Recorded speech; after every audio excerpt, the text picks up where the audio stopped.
Minnesota to the hills of Tennessee, across the plains of Texas, from sea to shining sea, from Detroit down to Houston. Thank you very much. What a nice group. You're much happier. I was here 3 years ago. You're much happier now. And you're much wealthier, and you're providing a lot more energy than you used to. That's for sure, right? Thank you.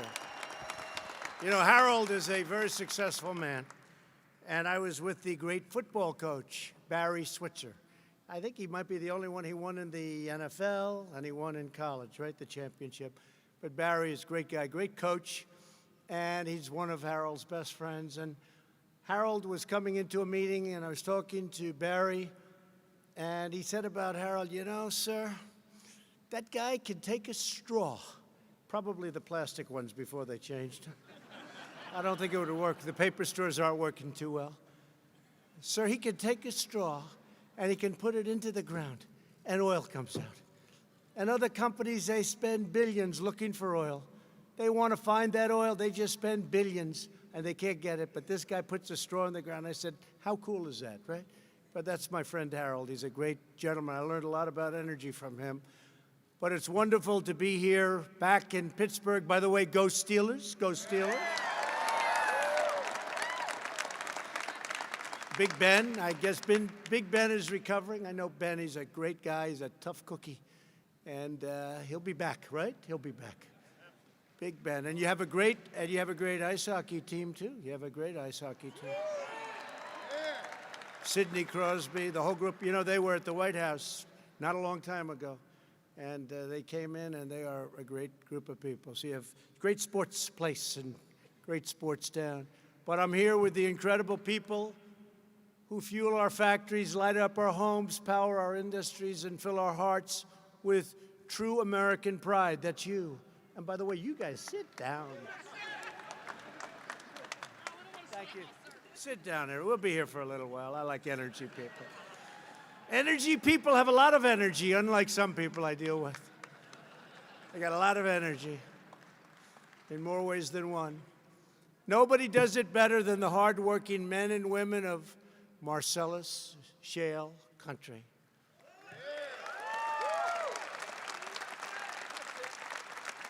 Wouldn't it be great if New York realized what they're sitting on top of? Before the competing states take a lot of it. You know, it gets down a little bit, right? Keeps going down. They'll say, hey, we used to have a lot of energy before they took them from Pennsylvania and Ohio.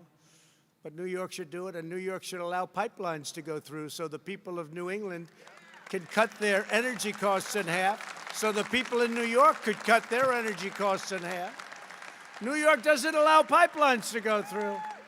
I don't know. There has to be some kind of a federal something that we can do there. But they won't allow pipelines to go through New York this for a long time. And they won't do any fracking in New York. And they won't take all of that wealth underneath and reduce their taxes. Wouldn't that be nice? They don't do it in New York. Somebody someday will explain why. They do it in Pennsylvania. They do it in Ohio. They do it in states right around New York. They don't do it in New York. They're sitting on a gold mine of energy. With unmatched skill, grit, and devotion, you are making America the greatest energy superpower in the history of the world. You're number one by far now. Right? And I want to thank the Marcellus Shale Coalition, the Ohio Oil and Gas Association. Oh, I love Ohio. I love that state. Ohio. Don't forget, for a year I had to listen to, you cannot win unless you win Ohio. I said, no, the great state of Ohio. Please treat it well. And we won Ohio by a lot. It's a great state. And another great state, West Virginia. I think we won West Virginia by 42 points. That's a lot. I would say that's a lot. But they're great people.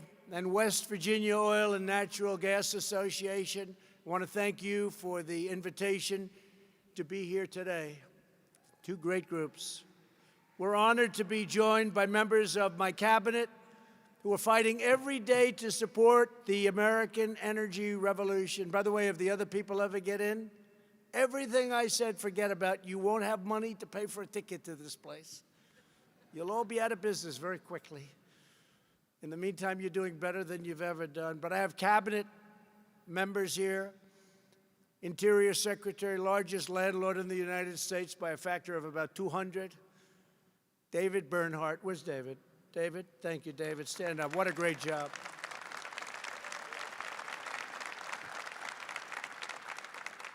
It's basically the landlord to about half of the United States.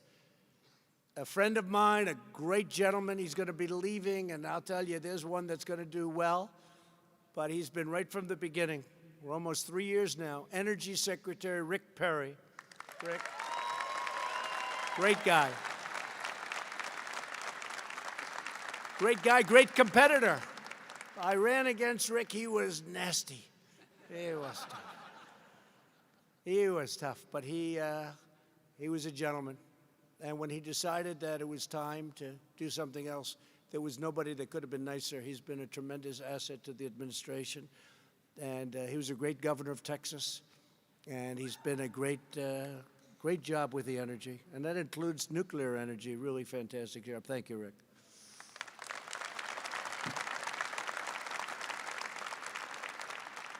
Another man who's here who's been incredible.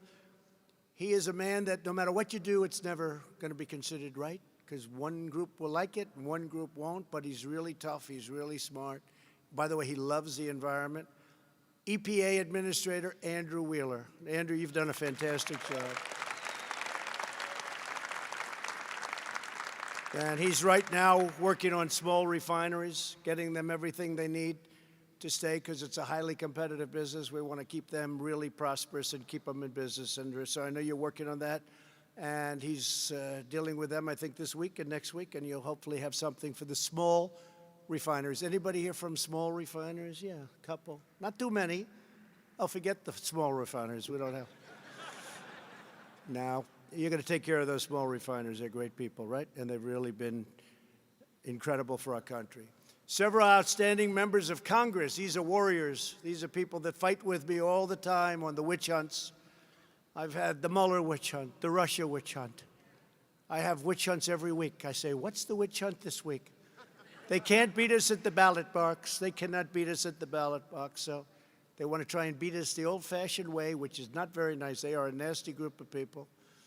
And, you know, it's very interesting. You look at what's happened and what's been doing, and all the things we've done, and we have to get USMCA done, and they don't want to put it up for a vote. And the do-nothing Democrats, they will pass it, but it has to be put up by Nancy Pelosi. So let's see what happens, but I think they're going to put it up because everybody wants it, and I think ultimately they're going to do the right thing. But it's all ready to go. It's approved by Mexico. It's approved by Canada. It's approved by everybody that has to be approved. We have to give it a vote. It's been sitting for a long time. A lot of money wasted, a lot of jobs wasted. It's going to have a tremendous impact. But these are warriors that have been with me right from the beginning. A friend of mine, Mike Kelly, Congressman Mike Kelly. Mike, stand up. Great job, Mike. A man with the greatest name in show business, Guy Reschenthaler. Now, anybody can get elected to Congress with that name. You got to be one hell of a talent.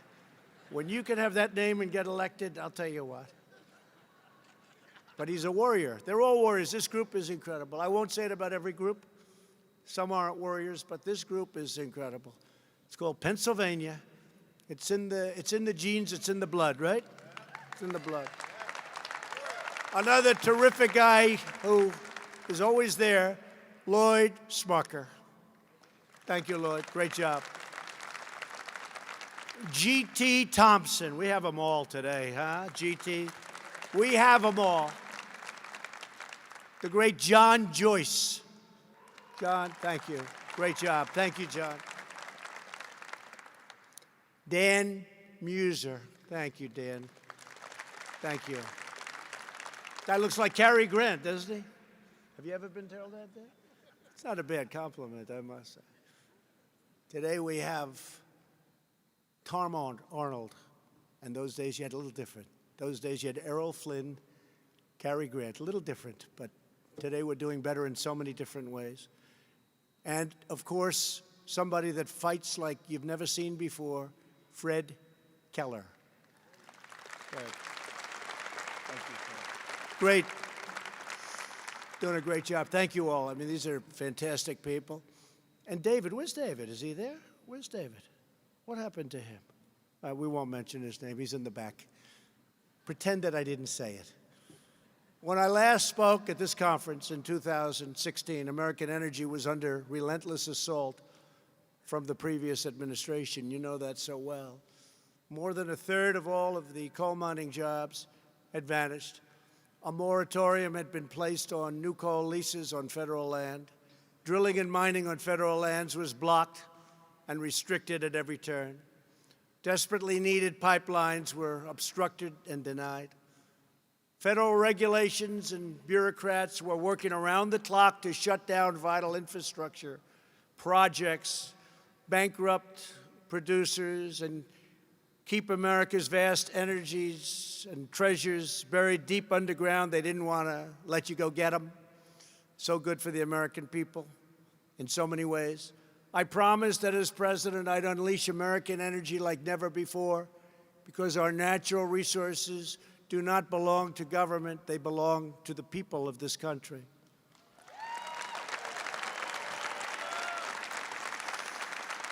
American energy belongs to hardworking men and women like you who get up every day and make this country run.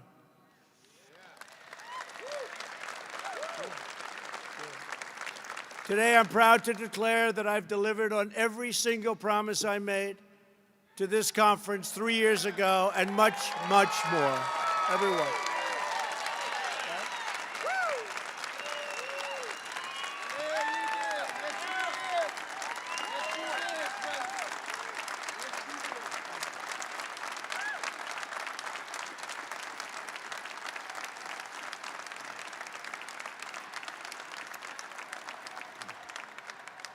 Wow, look at the great people. Thank you very much.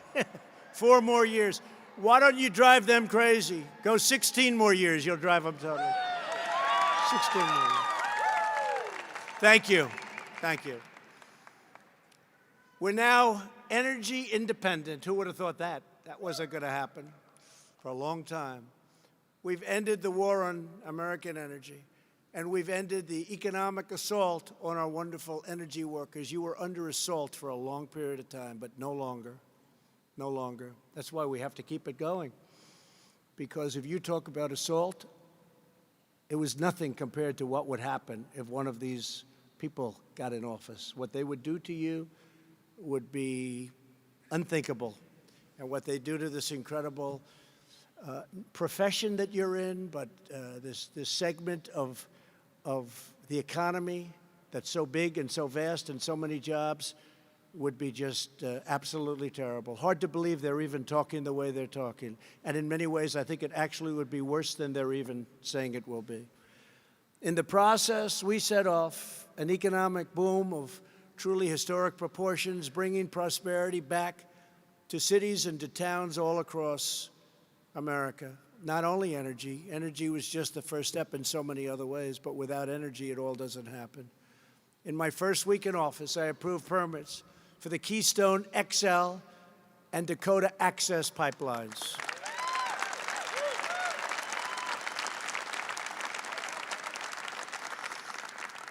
And that's a big thing. That was a very unfair situation in the case of Dakota Access. They had built it except for one small section, and they weren't being given the permits. They had spent billions of dollars building it. One small section where it connects, they were not going to get the permits. And I gave them the permits, and they got it built, and it's been operating now and very successfully. And a lot of jobs and a lot of everything else. And a lot of clean environment, because that's what it is. And with Keystone, same thing. They have everything they need. They need a couple of little extra ones in 1 or 2 states, one state in particular, and they'll start and it's a combination of 48,000 jobs on top of everything else. We canceled the last administration's so-called Clean Power Plan. Sounds nice, but it wasn't nice. It was a disaster.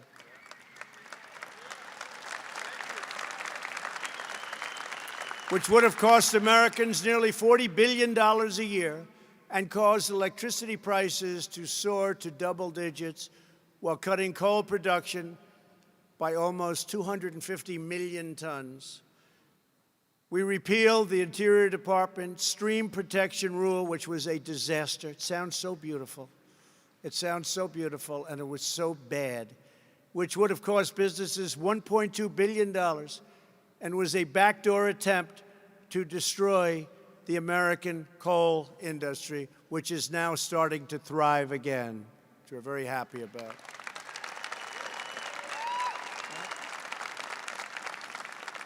We revoked the ridiculous Waters of the United States rule. No longer will federal bureaucrats be allowed to micromanage every public pond and drainage ditch on private land. They've taken away your rights. They took away your heart. When I did that, I had people in my office. I had miners, and I had farmers, and I had builders building homes. And many of them were tough, strong men and women, and almost all of them were crying. They said, "Sir, you've given our life back to us." I did it in Minnesota with the Iron Range. Minnesota, we gave them back the Iron Range. That was closed by President Obama. Someday they'll explain why they closed it. Finest iron ore in the world, they say. I withdrew the United States from the terrible one-sided Paris Climate Accord. It was a total disaster for our country.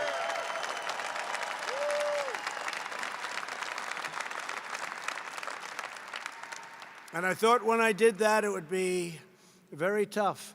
And all I do is get applauded for that move so much. It would have been so bad for our country. They were taking away our wealth. It was almost as though it was meant to hurt the competitiveness of the United States. So we did away with that one. The Paris Accord would have been a giant transfer of American wealth to foreign nations that are responsible for most of the world's pollution. Our air right now and our water right now is as clean as it's been in decades. Shutting down American producers.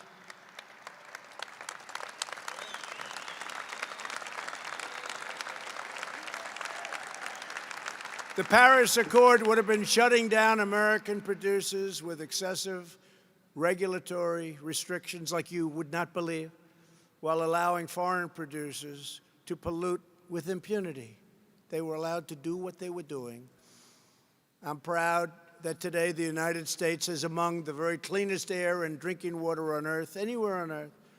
And we're going to keep it that way because everybody in this room, you're in the energy business, but you want the same clean water and same clean air that I do, that my family does, your family. So I just want to thank you. It's really incredible, but we're at a very, very good point environmentally right now. What we don't do to punish, thank you. Thank you. What we won't do is punish the American people while enriching foreign polluters, because I can say it right now, and I'm proud to say it, it's called America First, finally. It's called America First.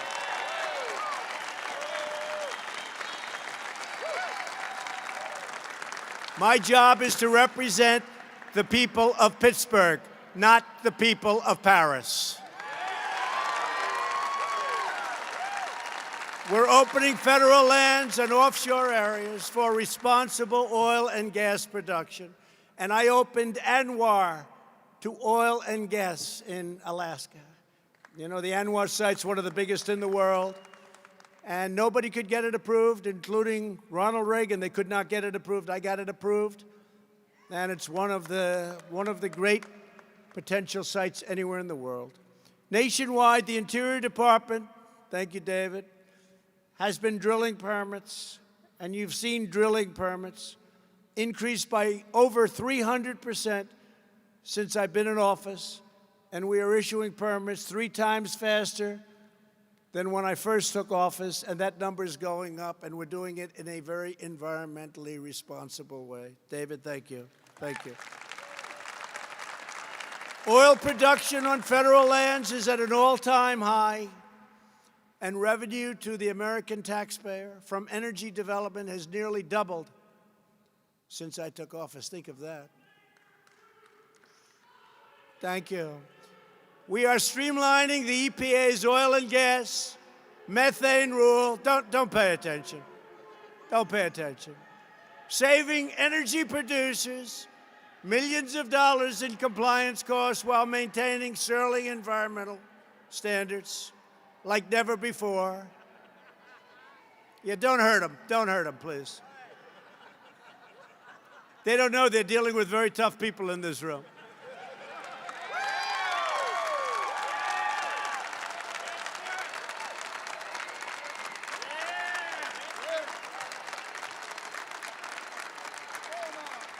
They don't know who they're dealing with. They don't know who they're dealing with.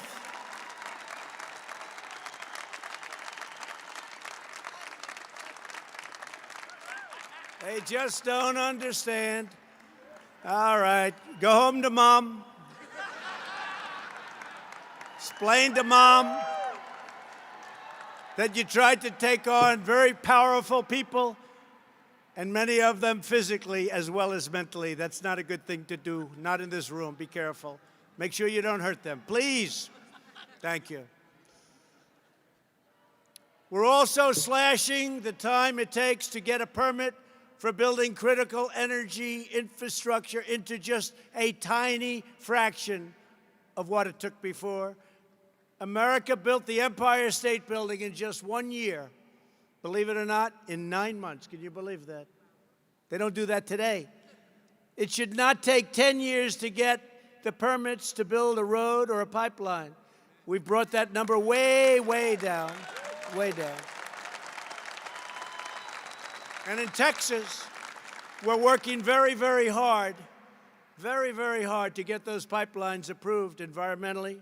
And I know my people are doing it. And Rick, you're going to be giving it to some of the most talented people that are going to be taking your position. But we're working very hard to get those pipelines approved immediately in Texas, because it would make a 20% and maybe even 25% increase in oil. And, you know, as I said before, we're now #1, not by a little bit, but by far, way ahead of Saudi Arabia, way ahead of Russia, but we can do even much better than that. So we're working on that. And we're going to also work on getting a pipeline through New York. We have to do that. We can't let them hold us up like this. And as I said, the energy prices in New England, if they allowed that to happen, could be cut in half. Energy prices in New York and other areas. We have to have a pipeline go through. They won't let it happen. But we'll do our best, right? Right, Andrew? Good luck. We'll get it. We'll get it. Never made sense, does it? Can you imagine? They hold it up, they stop it. They stop it. Never made sense. That's one never made sense. And they don't drill. They don't frack. They're sitting on a fortune. What they could do, they could pay off their debt. They could pay off a lot of things. They could have taxes cut in half, maybe better than that. So someday somebody in this room is going to sit down and explain to me, what the hell are they doing in New York? What tremendous potential. But we'll be talking to Governor Cuomo about it. We'll be talking to some of the people about it, because I know the people in this room want it to happen, because the prices of energy will go plummeting down. The Interior Department has already cut the time it takes to complete an environmental impact statement from more than 5 years to less than 1 year, and the average page length is down nearly 90%.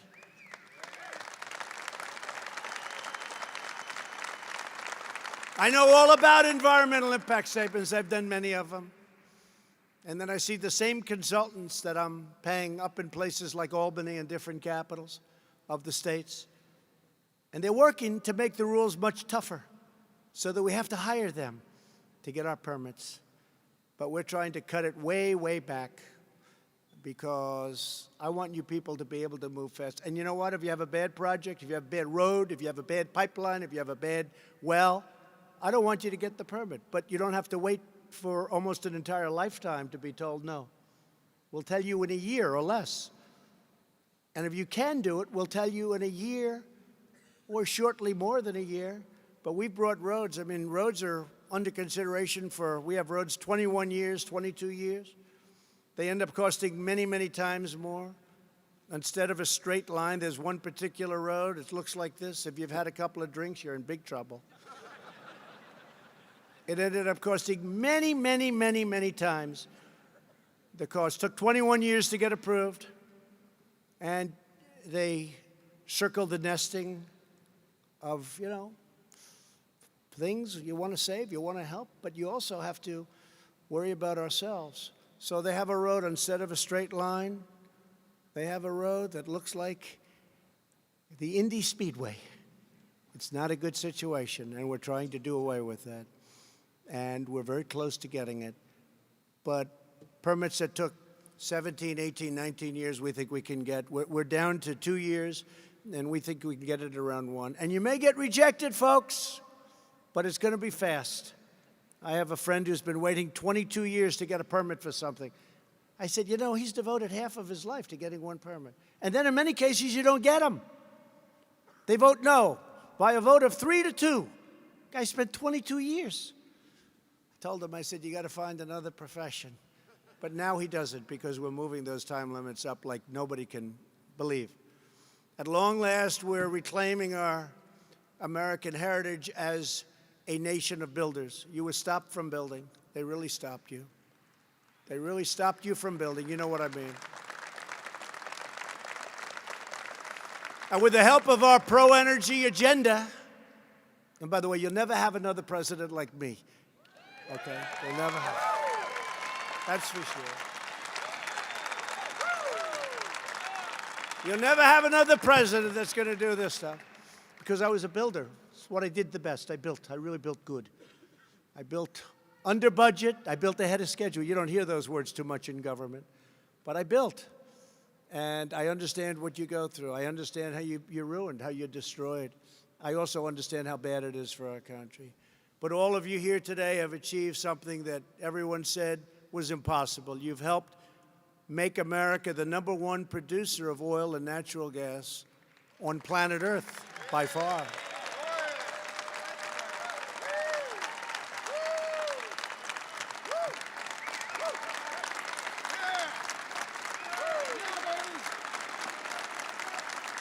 #1 by far. #1 by far. And think what that means for jobs. Think what that. I just left Louisiana recently, and we opened a $10 billion LNG plant. I don't know if I've ever seen a longer building. It's like a skyscraper laid on its side.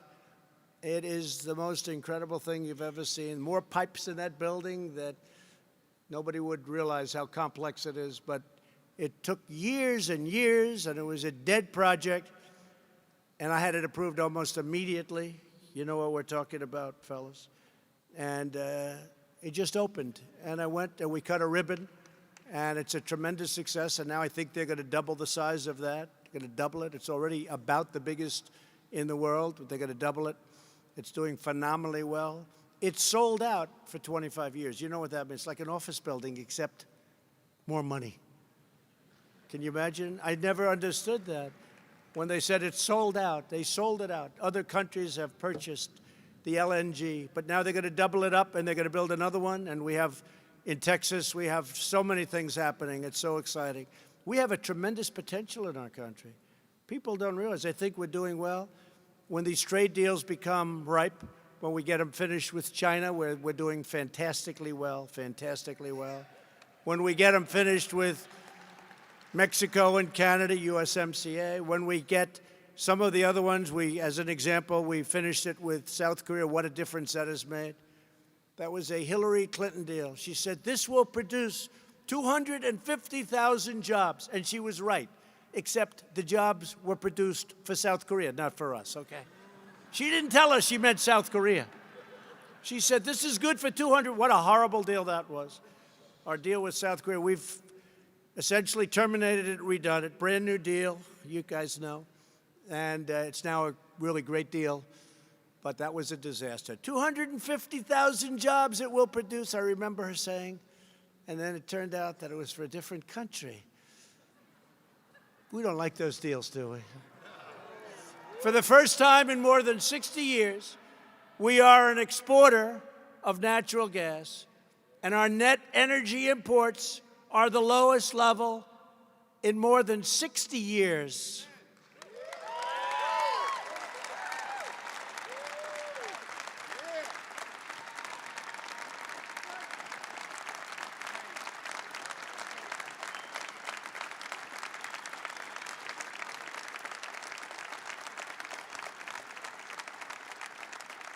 So, you know, in the Straits, the famous Straits where they make so much money and we protect everybody, we don't get paid, but we're starting to get paid a lot. But, you know, other people need those Straits. We don't need them much anymore. They were saying, how come American ships are doing so well? Because we don't have too many of them going over there anymore. Isn't that amazing? We don't have too many of them. Dangerous territory. We don't have too many of them going over. My administration has more than doubled approvals for LNG exports, and it's going much, much higher than that in the pipeline. I look forward to seeing even more brand new LNG facilities built with American labor and American steel.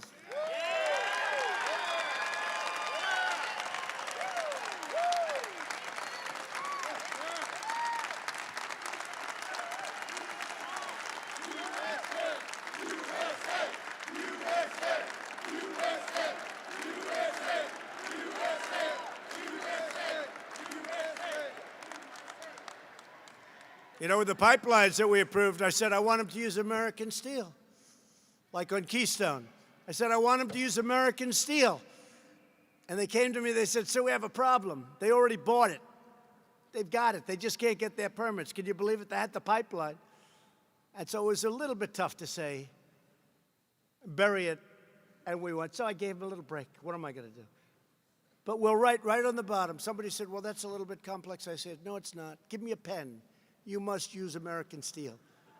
And we're doing that more and more and more. Right? Our guys are doing that. To restore American manufacturing, we're reversing decades of disastrous trade policies that devastated our working class communities. Pennsylvania lost 1 in 3. Can you believe that? And it's actually a higher number. We want to be conservative because with the fake news, I have to be very conservative. Otherwise, they'll say, he didn't tell the truth. He didn't tell the truth. So we're very conservative with these numbers, the fake news.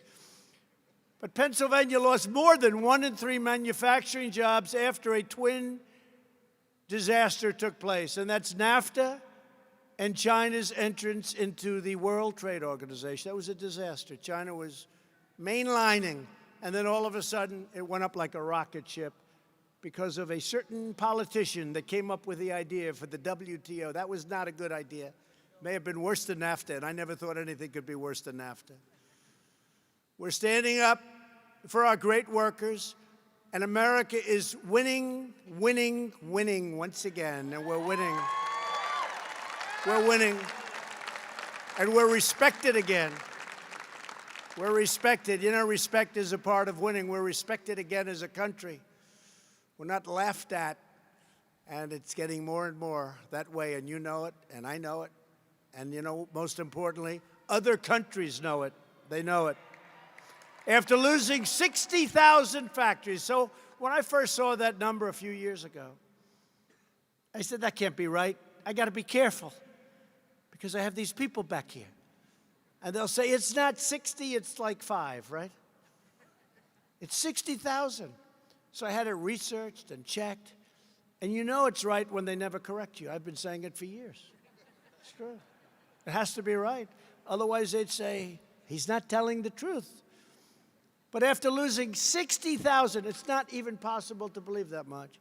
60,000 factories under the previous 2 administrations, we've now gained nearly 10,000 new factories under my administration, under the Trump administration.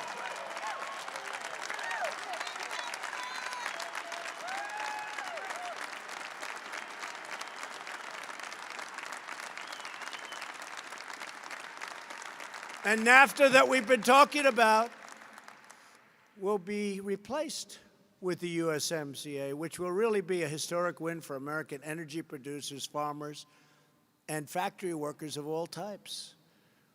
The do-nothing Democrats in Congress, including Democrat Connor Lamb.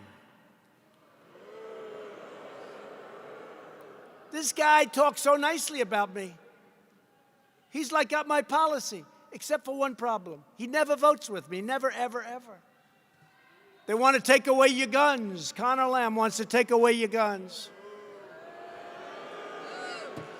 They want to take away your energy, that one you know, right? So Connor Lamb, right here from Pittsburgh, and I appreciate, Connor, whoever you are, I have no idea what you even look like. But there's some guy named Connor Lamb who speaks very nicely about, you know why? Because you're in like a Trump district. No, it's right, it's true, right? No, the president's excellent, he's doing a good job. I thought he was a Republican until I found out. I said, this guy's got to be a Republican. But he never votes with us, that's the only thing that matters, right? We don't get his vote. But we have to stop this Democrat insanity, get back to work. We have to pass the USMCA. And by the way, I have to tell you something. There's a guy named Sean Parnell, who is a fantastic military man, brilliant, got everything going. And I heard, fellas, maybe my genius congressman can tell me, I hear that Sean Parnell going to run against Connor Lamb. That will help the energy business a lot. And he should win. He should win. And Sean will vote for us, and he'll work for us.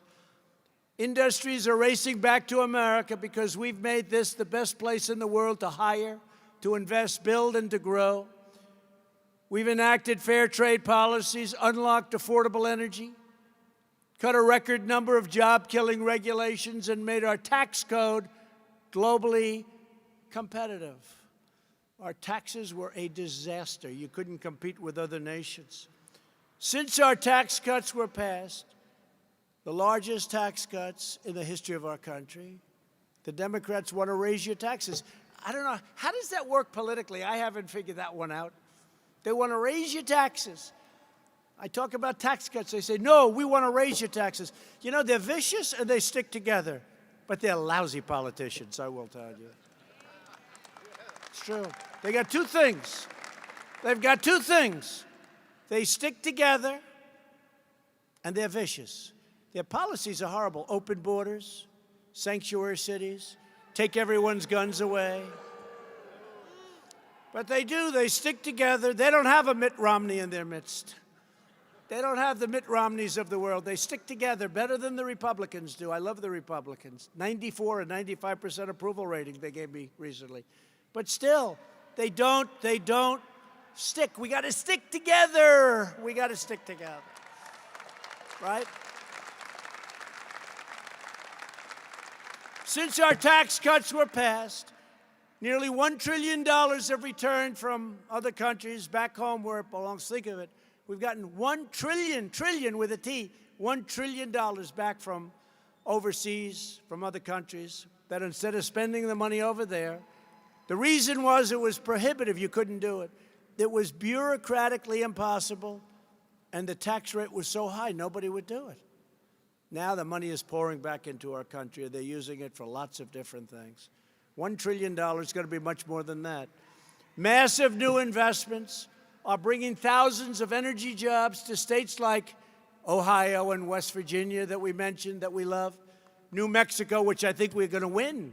You know why we're going to win New Mexico? Because they want safety on their border. And they didn't have it. And we're building a wall on the border of New Mexico. And we're building a wall in Colorado. We're building a beautiful wall, a big one that really works, that you can't get over, you can't get under. And we're building a wall in Texas.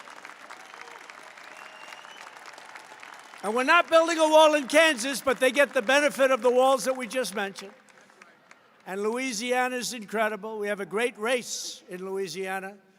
The governor turned out to be not very popular. We have a race between a great Republican and a governor that has not done a good job. High taxes, horrible insurance. They can do so much better. We have a great Republican running in Louisiana. You've been watching that the last week. Indiana, Michigan, Tennessee, Pennsylvania, so many states, such potential for growth. 2 months ago, I traveled to Beaver County, not far from us today, where Shell, anybody here from Shell? Shell. Where Shell is making the largest investment in Pennsylvania's history. Think of that. That's a big investment. Their gigantic new petroleum plant and petrochemical plant, it's the biggest, one of the biggest in the world, will create more than 600 new Pennsylvania jobs and thousands of construction jobs and provide a tremendous boost to the local economy, to put it mildly.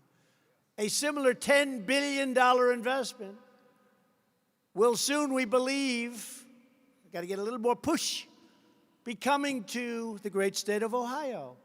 They'll like that. Great people in Ohio. Great.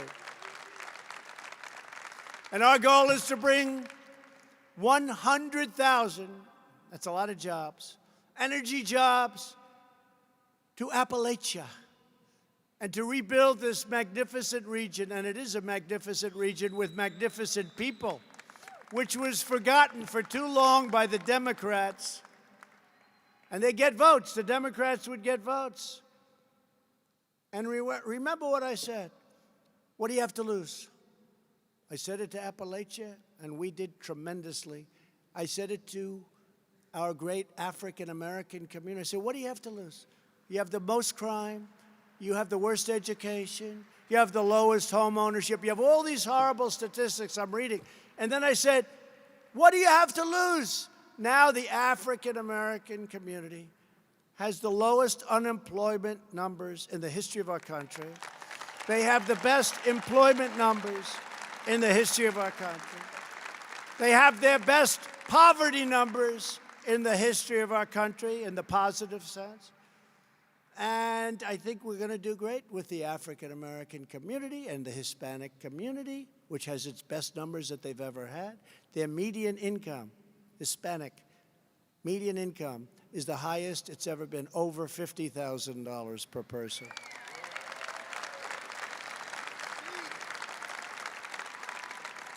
And all of those people that came out, and they came out to vote, they'll never be forgotten again. The Democrats are trying to figure out, where the hell did they all come from? It was something. You know, a number just came out. I don't know if you saw. Moody's, respected. And it said that under the Bush administration for 8 years, median household income went up $400. That's over 8 years, okay? So remember, $400, 8 years. Under President Obama, median household income went up $975 over 8 years. Over your favorite president, President Donald J. Trump, median household income for 2.5 years. So remember this, 8 years, $400. $400. You don't even, that gets wiped out by inflation. $400, $975. In 2.5 years, our number is $5,000 plus $2,000 for the tax cuts, $7,000.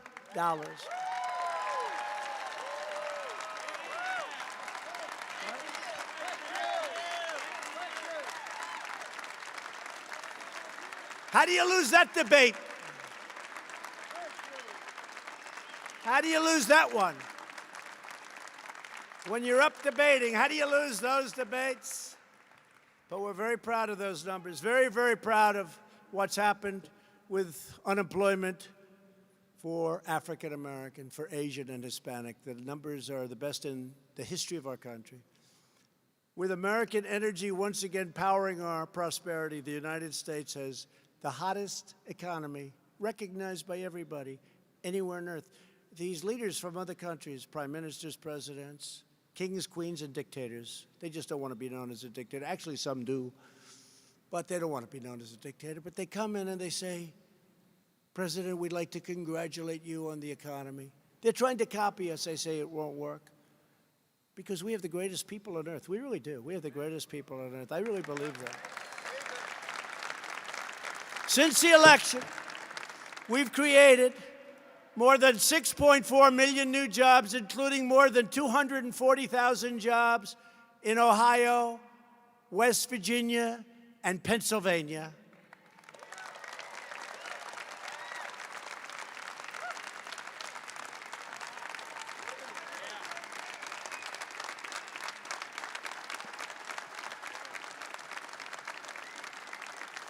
A beautiful number is that more than 2 million Americans have been raised out of poverty, taken out of poverty.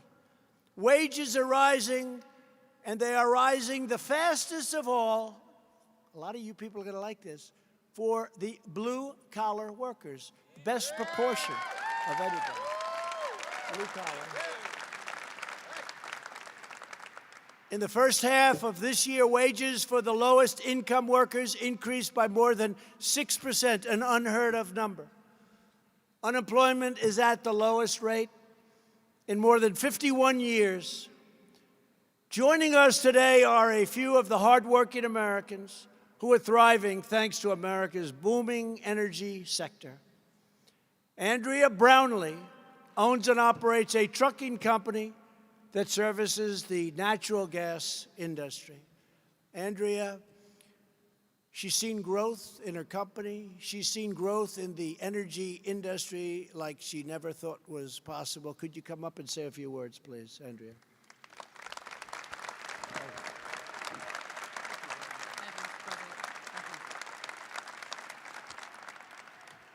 I grew up here in the Ohio Valley, the daughter of a steel worker, still actively farming my grandfather's farm.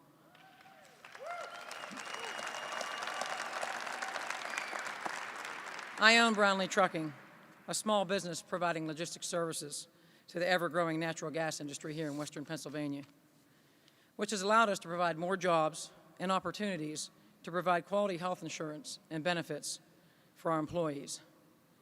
Because of the policies and support of natural gas, we have seen amazing growth in the industry and a future with good-paying jobs for our children here at home in western Pennsylvania. Thank you.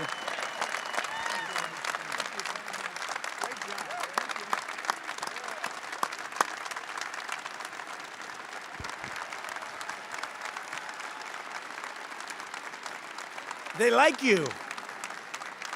Great job. Thank you, Andrea. Rawley Kogan is a biologist and president of the Keystone Elk Country Alliance. I assume that's no relation to the Keystone Pipeline. It's supposed to be a great charity that works to conserve Pennsylvania's beautiful elk population. Rawley, I wish you'd come up and tell us a little bit about your partnership with the energy industry and how it's been so incredible for American wildlife. Rawley, please. Thank you. Thank you.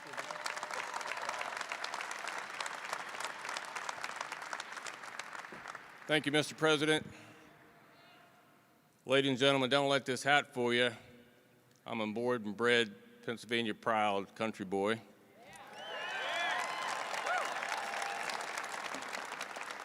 Energy and conservation, what do they have in common? Strong partnerships and a stewardship ethic. About 2 hours north of here is a 2 million acre block of public land. And by the way, I came down here yesterday in a vehicle powered by compressed natural gas. Yeah. 2 million acre block of public land 2 hours north of here called the Pennsylvania Wilds. It's the size of Yellowstone National Park. It's the home to the easternmost wild elk herd in the United States, Pennsylvania's elk herd. In my career as an elk biologist, I have worked with this industry for 37 years. We enhanced pipelines, we lined, we fertilized, we mowed, we planted high-quality forage for elk and other wildlife. Pennsylvania's elk herd has grown from less than 100 elk in 1982 to over 1,100 elk today. And elk are a big attraction. Thank you. Elk are a major attraction. The Keystone Elk Country Alliance is a Pennsylvania-based 501c3 wildlife conservation organization. We operate and manage the Elk Country Visitor Center in Benezet. We do that in partnership with the Commonwealth of Pennsylvania. Since opening the Elk Country Visitor Center in September of 2010, we have welcomed over 3.3 million visitors to our front door. Thank you. Those visitors generate $250 million annually in economic development, primarily in food, transportation, and lodging. The natural gas industry has been a longtime supporter of Pennsylvania's elk country. They have contributed significant dollars to Pennsylvania's elk country and also to the Keystone Elk Country Alliance's educational programs as well as our habitat projects. But most compelling to me are the leaders of this industry, the people I'm looking at right now. They care deeply about our natural resources. I've watched it for 37 years. They care deeply about our environment because it's who they are. They're from Pennsylvania, they're from Ohio, they're from West Virginia, they're from all over this country. They go on vacation in our natural resources, they take their families there. That's where they go to disconnect. I have all the confidence in the world that they're going to continue to be good stewards of our environment.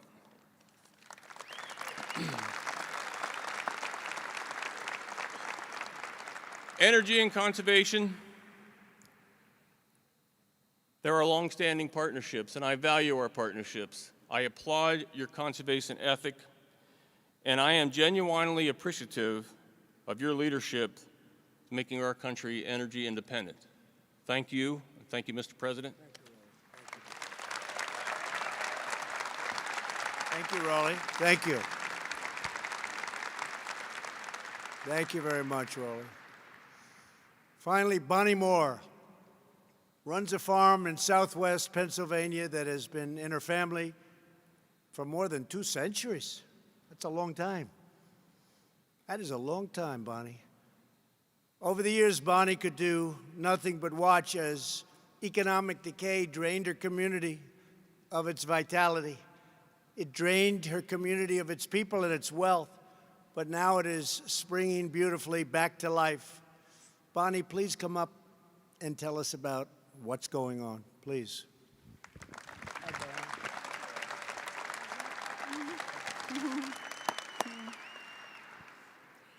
I have lived in Washington County, PA, all my life on the Moore homestead. Prior to this administration, the area was declining in jobs and population. The farmers had to work an outside job to support their farms. After this administration unleashed regulations on the oil and gas industry, our area boomed.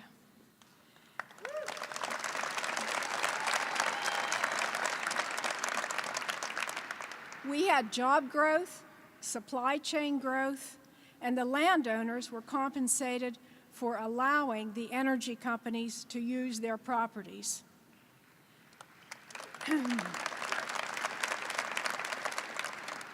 As a result, it has helped many landowners, including ourselves.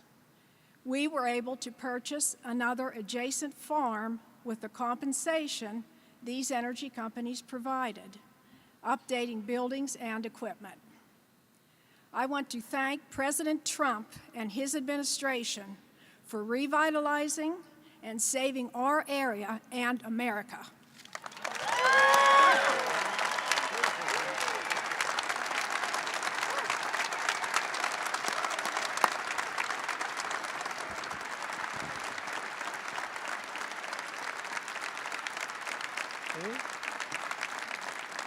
Thank you, Bonnie. See what you're doing, fellas? What a great job you're doing.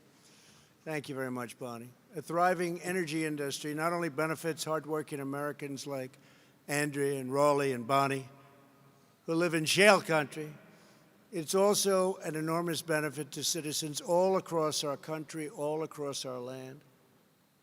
According to the Council of Economic Advisors, who cannot even believe the numbers and the success that we're having, the astonishing increase in production made possible by shale and the shale revolution saves Americans $203 billion every year, or $2,500 for a family of 4 in lower electric bills, lower prices, and at the gas pump. So now you can add that $2,500 onto the $7,000. I think I'm going to do that from now on, if you don't mind, Mr. Congressman. I think we're going to do that because now you add it on, and you're getting close to $10,000 a year compared to $400 and to $975. That's a big difference. I think we have to add it on. We'll add it on, right? Why not? But despite these terrific benefits, many politicians in our country are targeting your industry and your jobs for literally total destruction. Whether you like it or not, that's where they're going. I don't know, is it on purpose? Is it stupidity? Is it through evil? How could it be possible that they do this? Virtually every leading Democrat has pledged to entirely eliminate fossil fuels, wiping out American production of oil and coal and natural gas, and by the way, jobs. These Democrat plans would obliterate millions of American jobs, devastating communities across Pennsylvania, and bankrupting families all across our nation. As long as I am your president, that will never, ever even come close to happening, not even a chance.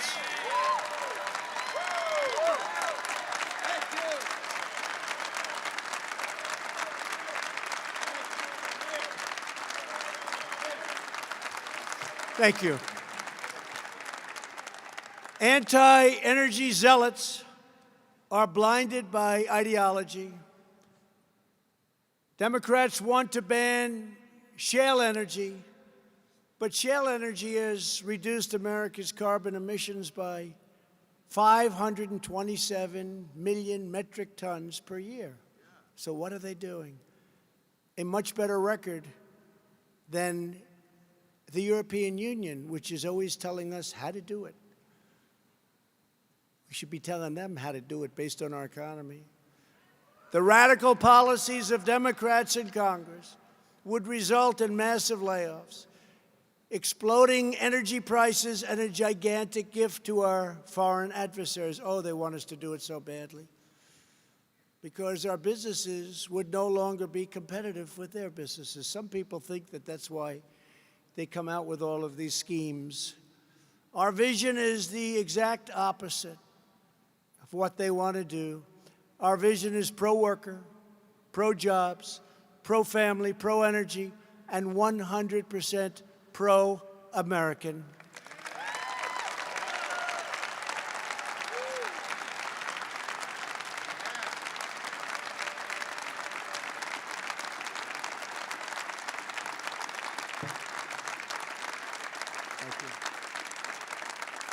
We believe the United States should never again be at the mercy of a foreign supplier of energy. We were at the mercy for many, many decades. We are committed not only to energy independence, but to American energy dominance.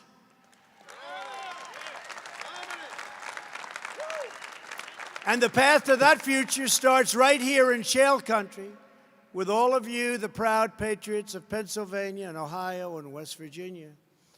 You've always been loyal to America, and I will always be loyal to you. The job you've done is incredible. In every action I take, from defending American energy to securing American borders, to ending the endless wars I am fighting for your interests, your families, and your countries above all others. We're fighting for you. We have to fight for you, and we're fighting for you, and remember that, above all others. We were calling it Make America Great Again. We're calling it now Keep America Great. We will keep it going. And finally, as your president, we will always put America first.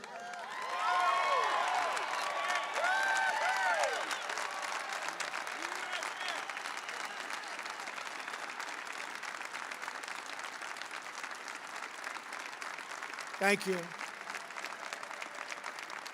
From the first days of our nation, the true sources of American greatness has always been hardworking, faithful citizens just like you. The extraordinary workers of this region are the ones who forged the steel that shaped our city skylines and mined the coal that powered our industries. They farmed the fields, manned the assembly lines, and loaded those rail cars. They gave their best each and every day to build the proudest and mightiest nation the world has ever seen, and we have never been stronger economically, militarily, than we are right now. Our military has been completely rebuilt.